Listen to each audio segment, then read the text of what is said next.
viewers, wherever you are. Welcome to another edition of your favorite sport program on TV called Atlantic TV Sports 360 Light with me, myself, Bakary Manneh, aka Big Sam.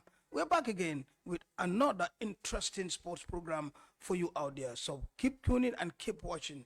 We're located once again on the little smiling coast of the smiling Africa called the Gambia. And our studios right here in Farato, West Coast region. Back again with the Sports 360 program, once again with Big Sam International. Today, my guest is no other than Lamin Darboe, one of my little brother, one of my youth, and of course somebody that is doing great when it comes to sports and sports reporting and anything to do about sports at the other region side of Gambia called LRR, where originally I come from Kiang, but this time we're talking about Jara Soma and LRR in particular. Meanwhile, Lamin Darboe is the LRR, that is Lower River Region Football Association Media and Communication Officer, and he also doubled as the just launched LRR Sports Journalist Chapter, that is Sports Journalist Association of the Gambia, SJAG LRR Chapter. He is the chairperson. Darboe, welcome to Sports 360 Light on Atlantic TV for the first time. Huh? Thank you so much. Good day, sir. Thank you. Good day too. Once again, thank you so much, Big Sam. Like you said, I am in LRR from the president down to the last guy from the FA, and also my colleagues, members of the SJAG LRR. I send my greetings to all of them, and also my followers. I have a lot of followers on Facebook, and I also admin so many WhatsApp groups where a lot of people are following me. So I will say a big thanks to all of them. Thank you very much. That is Lamin Darboe. Lamin, thank you so much. Moving on, you hold a lot of important position due to your work and how vibrant you are. But who is Lamin Darboe? Born with a little bit on you. Thank you, Sam. I am Lamin Darboe, actually. I was born and brought up in Faraba Banta, which is not very far from Brikama, you know, but due to work, I was posted to LRR in 2012, and I was there since 2012. Up till now, I am there as my professions are teaching and also sport journalism. Okay. So teaching is what is actually keeping me in LRR from 2012 up to date. I've been there as a qualified teacher. So, but my birthplace is Faraba Banta in West Coast region. Yeah. Thank you so much. Any qualification? I know teachers, you have HTC. What's the qualification? A little bit? Yeah. After graduating from high school in 2007, I decided to move on with sport journalism because I have a big passion for it. Okay. Even though I have some people who inspired me into sport journalism, and you are one of those people who actually inspired me because I do follow you a lot on FMB then. With Brother Jones and Vicente Gomez and others. Yeah.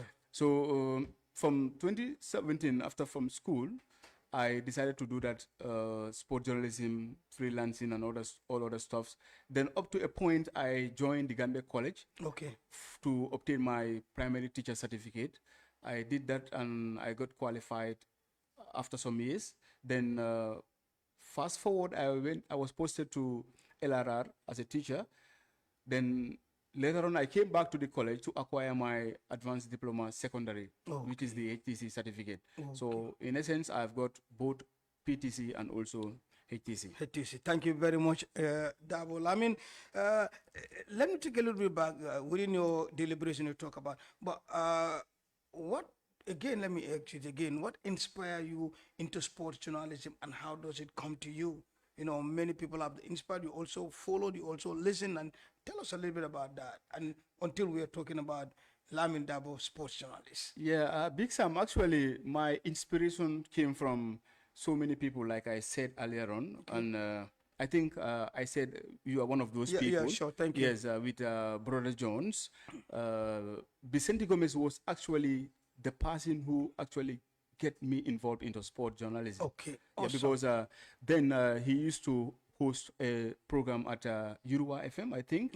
Yeah, Urua FM. Then I used to send them updates about the ongoing leagues in Faraba Banta and also the ongoing leagues in Combo East. Okay. So he actually recommended me to join the sport journalism crew due to the text messages and the updates that I used to send him.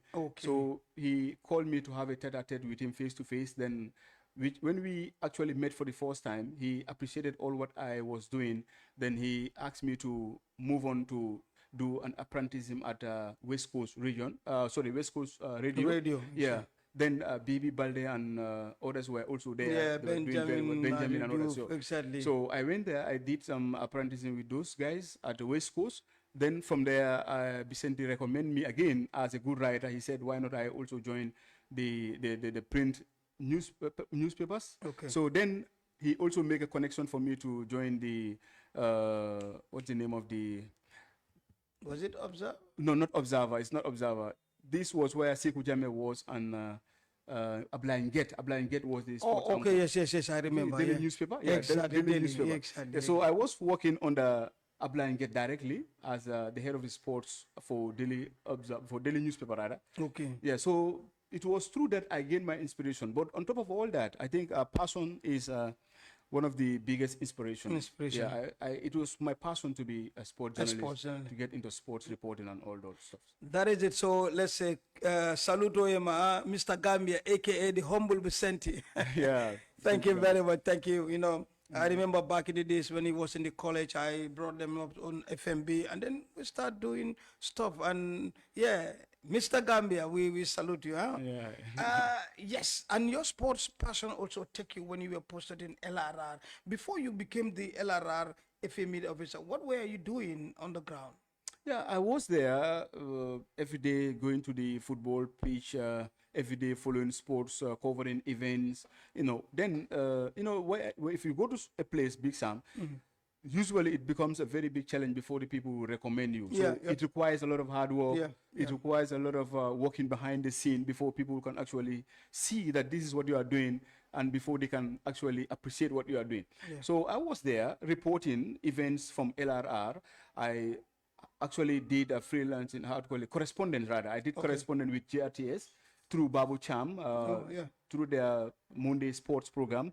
So I do send a lot of stories to the print newspapers also, like Point and I forgot some of these on print newspapers, but I do send a lot of stories. You do send a lot of stories freelancing, yes. Exactly. So it was later on the people of LRR recognized my work. Then the FA there had no other option than to approach me and make me be their media officer. So since then, I've been working with them, and we had a very cordial working relationship up till date. And now I can say I'm not going to say I'm number one in LRR, but my work is recognized from the length and breadth of LRR. Everywhere in LRR, people appreciate my work. People call me for coverage. People send me their stories. I'm actually doing a lot for LRR out there. Yeah, there's a good work speaks for itself. You know, it sells you, and obviously we'll come to that because we also saw that in you as the national sports journalist to make sure that we give you that kind of position. Okay, as the media and the communication officer of the LRRFA, what is your day-to-day job, or simply what do you do? Yeah, as a media and communication officer for LRRFA, my primary job is to share information and make publicities about all the progresses that the FA is making. So I would say when it comes to the LRR FA annual third division league, I am the man behind all communication. I did all communication for them. I did all publicities. I'm responsible of all the fixtures coming out, and I did a lot. I did a lot for LRFA in terms of communication and also publicity. So I definitely shell out the LRFA since my coming as the media and communication officer. Correspondence and all that stuff, and then inquiries, anything need to be done, fixtures, etc. You were there. Thank you. Of recent, your job also have been recognized by the National Sports Journalists Body, that is Sports Journalists Association of the Gambia, which I am the first vice president. We approach to launch our, as you know, our regional chapters LRR, in fact, was the first we launched. And then with your job and dedication, you were also selected as the chairperson of that region. How do you feel about that? And in that portfolio, what do you also do? Yeah, Big Sam, thank you very much. This is a very important question. I think I would say before the coming of your executive in the SGAG, I actually struggled. I suffered a lot trying to be a member of the SGAG. I don't know for what reason, but I tried several times. Many times I tried to be a member of the Gambia SGAG, but all my efforts were futile because I don't know, I can't even say why. But I really thank God, since your executive came in, you have the foresight, you have the thinking to explore, to extend the SGAG to the provinces, which actually came to me, not as a surprise, but I know your president, who is Omar, who I have worked with at a daily newspaper. Exactly. Omar is somebody who he always want to appreciate people's work. So I think through that, my work has been appreciated by Omar and yourself and the other members of your executive. You decided to come out to the provinces to launch these SGAG chapters, and you started it with us at LRR. So we really appreciate that. And I will tell you, my coming as the chairman of the LRR SGAG Association is not just by incident. I think it was by merit. My performance definitely, actually, that's what I said before. Yes, merit, my performance actually sent the signal to you to choose me or to nominate me as the chairman of that association, which I appreciated. I would not say I did not appreciate that, Big Sam.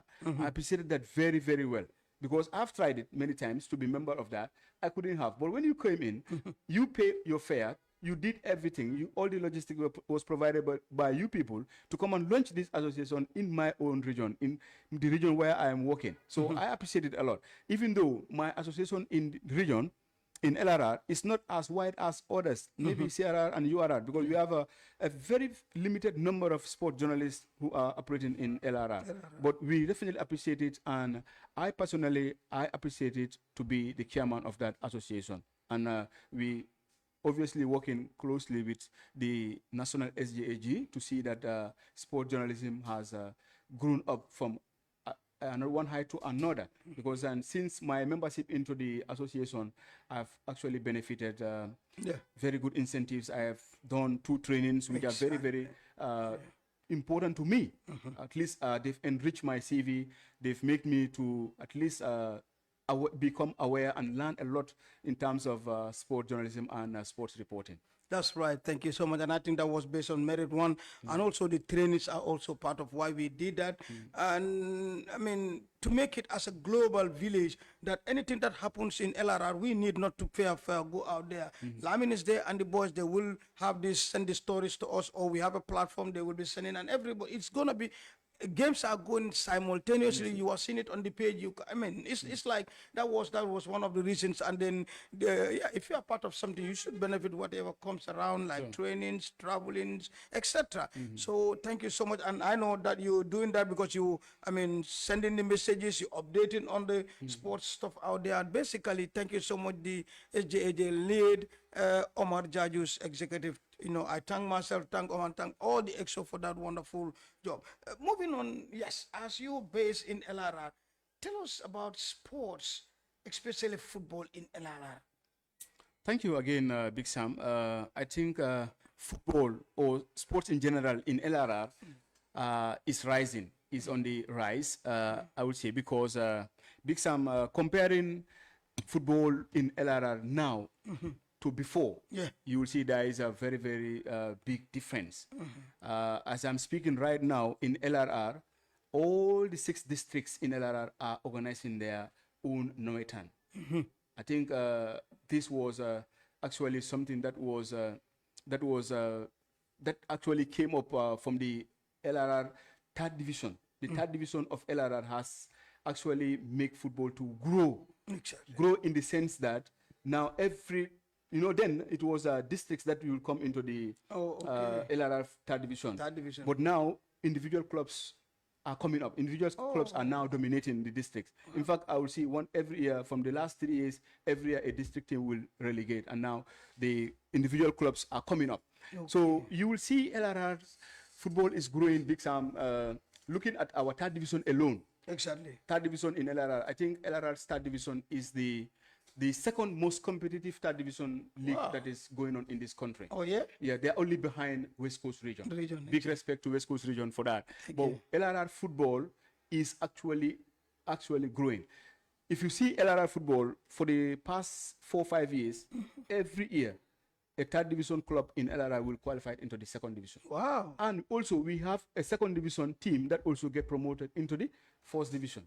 Wow. So all these things happen in LRR. Good. And also you see the competition, the competitiveness in our third division is just special. It's just special. Every year, Big Sam, a big competition happens in our third division. And even if you look at the Norwegians around, you'll see that this year, the Kiang West, you have the Julafar Norwegian that is going on separately. And also you have the Kiang West itself, they also running their Norwegian smoothly. No incident so far.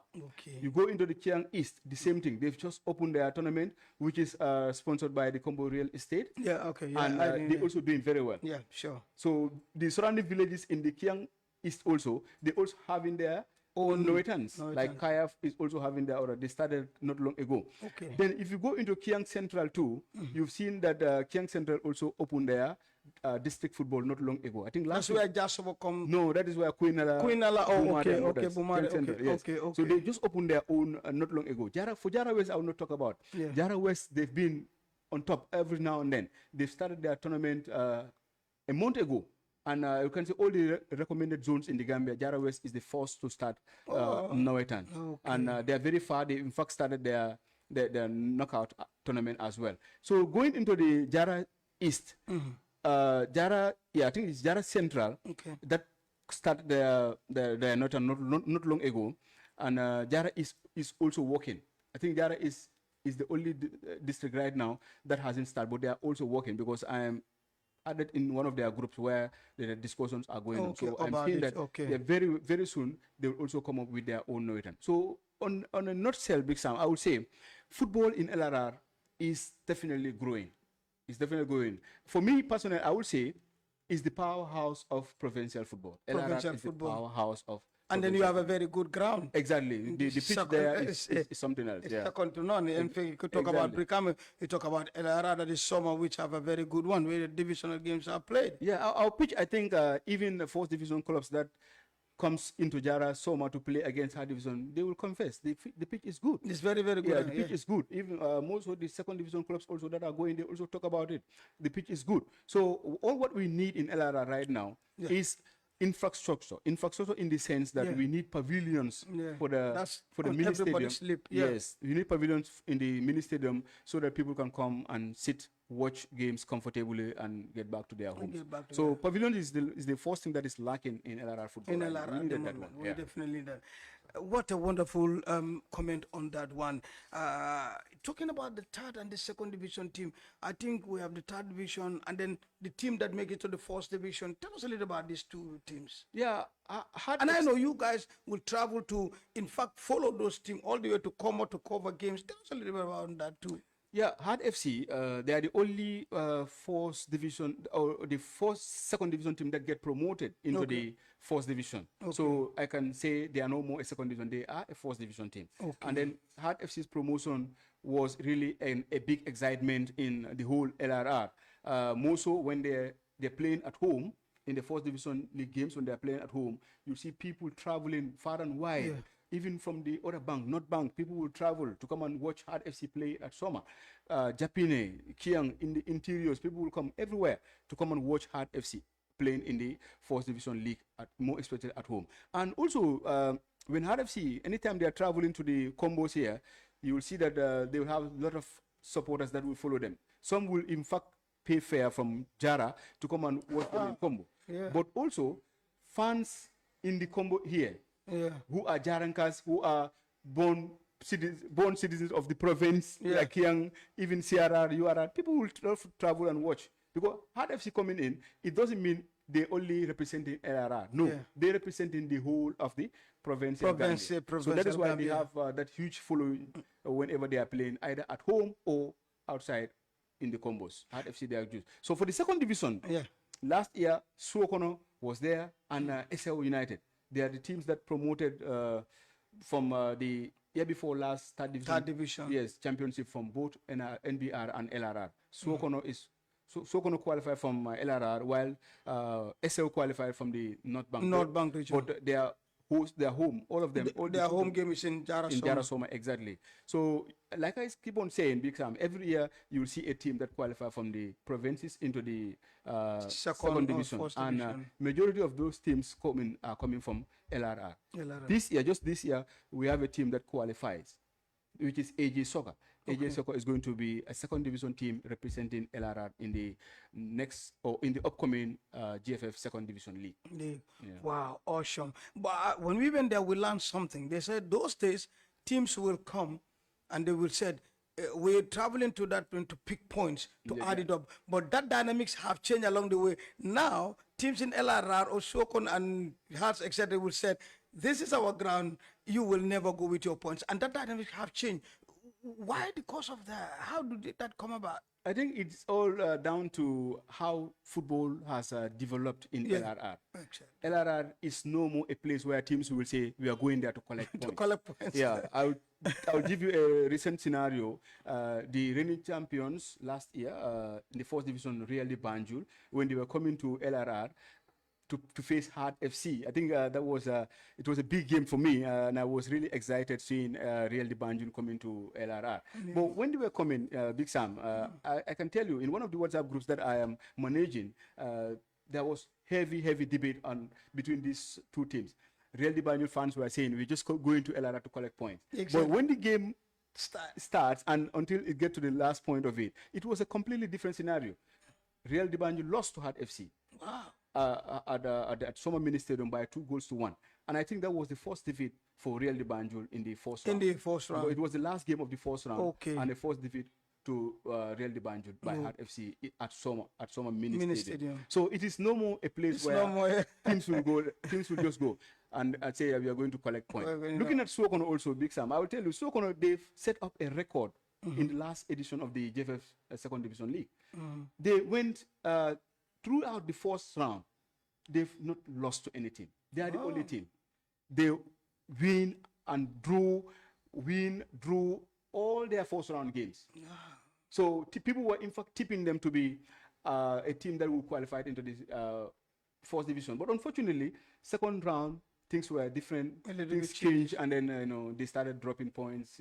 But thank God, one will say they were able to maintain themselves in the league. And they've got a very respectable position in the league. What a wonderful I love to bring people from the region so that we can share. And this is about platform. And there's no better, let me tell you, there's no better sports you want to listen or hear if you don't call the sports journalists on your platform. They will give you what you need out there. Before we go, what is the most important message you want to put across? Is it about stakeholders or about football or anything regarding or in sports context? What's the most important message you want to give my viewers? Yeah, my message is not going to be only one per se, but the most important one as of now, I will say I want to the authorities. I want the authorities like the Gambia Football Federation to consider building a pavilion at Jarasoma Mini Stadium. It's very, very important, Big Sam. Very important. I can tell you, Jarasoma is a football-loving community. LRR is a football-loving community. But the only challenge people are facing right now is when they will go into the Summer Mini Stadium to watch games, they will stand up to the last minute of the game, which actually is not something that that will say well about our authorities. With that good ground there. Yeah, with a good ground, without a pavilion. Even a dressing room was a problem. But last year I've seen they've started working on the dressing rooms, but they are still incomplete. The dressing rooms are there, still incomplete. Throughout last year, they were never used. Teams will go, they'll walk from the mini stadium itself up to a very far place to go and have a rest. And then they will come back yes, again. So that distance is a little bit far. So I think the dressing room at Summer Mini Stadium should be walked as soon as possible. On the pavilion. And the pavilion too should also be worked as soon as possible, because these are very, very important things as far as the Summer Mini Stadium is concerned. Yes, the other point I want to send across is I want to let scouts travel to the provinces, because provinces is a hub of football now. Let them not stop their scouting in the Greater Banjul areas here. Yeah. They can travel. In the Lrr-Fa third division, there are very good teams. Very good teams. The league is just competitive. So you can, very good teams or very good players can be scouted when scouts, at least when they see Lrr or the provinces as a place to scout young talents. Yeah. Recently, I've seen the Gambia under-17 head coach Manneh and his entire team. They were on a tour to scout players across the country. Yeah. They were in Lrr, and they saw the type of talent they saw in Lrr. It was just unbelievable. Manneh and Coach Mourinho, Lamin, all of them were very impressed with the talent that they saw in Lrr. Both for under-17 and under-15. They make some recommendation for the under-15 coach also to take some of the boys that they saw in during their scouting at Lrr. So Lrr provinces entirely is a hub for football. So I would advise scouts to consider going into the provinces to scout players. Thank you very much, Lamin. That does it for Sports 360 today. Finally, what's your final word? Well, anyway, my final word is I will encourage again the GFF to at least look into the province. We know there is a decentralization in Gambian football now, because the league is going as far as Lrr, and it might even go beyond, because there is a stadium that is built in URR or CRR. I don't know. Very soon somewhere in Bansang. Exactly. And then URR already is there. Exactly. They have a pavilion for Basse. They have a pavilion, but the ground is not much. Yes. So I think Nyakwe or Nyamina, they have a stadium there. Okay. Which is somewhere grass. Yes. Yeah. So, but infrastructure is the key. Is very important. Let the Gambia Football Federation and its partners work towards building football infrastructures in the regions. Even in the combos here, we have few, but we need enough football parks. We need enough stadiums. We need good football pitches. So infrastructure is very, very important. So my final word, I will say, let GFF and partners work towards building infrastructures in the entire country. That's a message. Football governing body in the Gambia, GFF, please build infrastructure.